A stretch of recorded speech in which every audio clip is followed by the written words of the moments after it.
Here we go, back with another review, this time of Devil Survivor 2, Episode 4. This one was called Monday of Upheaval 3. Before I start that, I just want to really quickly say, I'm sure people have noticed, the Evangelion 3.33 came out on DVD on Wednesday. I'll probably get round to watching it tonight, maybe, or tomorrow. So it'll be today or tomorrow I'll watch it, and I'll do a review of it after I've seen it. Now, I've seen bits of it, and it looks good. Now, as we know, I'll really quickly go over this. As we know, the story of Evangelion 3, in terms of production, they started one story, got halfway through it and changed their minds, and they had that preview trailer at the end of the second film in which nothing in that trailer happened in the actual film because they changed the story completely. But we've been over that. We know all about that. I'll get around to that when I actually review the film. I'll go into detail about that again. So anyway, Devil Survivor 2, Episode 4, Monday of Upheaval 3. This was a good one, again. And talking about Evangelion, if this episode was not inspired by Evangelion, I really don't know. It must have been, and I'll get to why in a minute.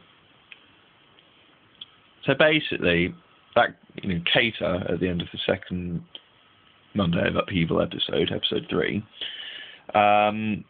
he died.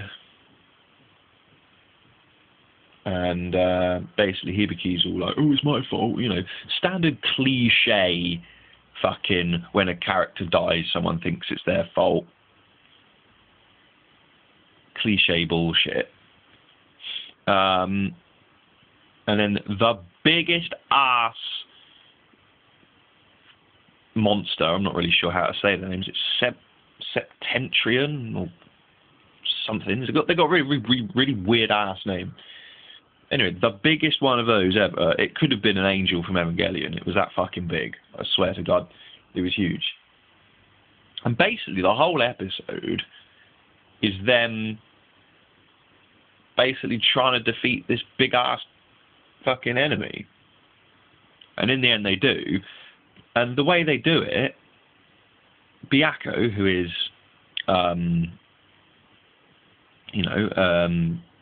Hibiki's demon, destroys a little round blue ball thing inside it, and it dies. And as soon as that happened, I thought, this is from Evangelion, because if you've seen Evangelion, you'll know that angels have a part called the core, which is a red ball that they have to destroy in order to destroy the angel. And in Devil Survivor 2, the enemy had a blue one, and they destroyed that, and it died. So if that wasn't taken from Evangelion, then I don't know. That must have been. There is no way that this episode was not the way it was. The reason, basically, the reason this episode came out at this time, and they deliberately scheduled it for this way, is because Evangelion 3 came out, and they wanted to, give a few Evangelion sort of nods and, fan service and stuff to the Evangelion fans, and there was a guy also, Alcor, who I swear to God is a carbon copy of fucking Karu from Evangelion. I swear to God, he fucking... Watch the episode. If you watch episode 4 of Devil Survivor 2, look at this guy at the end, Alcor, and try and tell me that he's not like Karu. He fucking... I swear to God. This was this could have been an episode of Evangelion, I swear to God. It was that similar. I'm giving this episode 9 out of 10. 9 out of 10 for this episode. The only reason it doesn't get a 10 is because of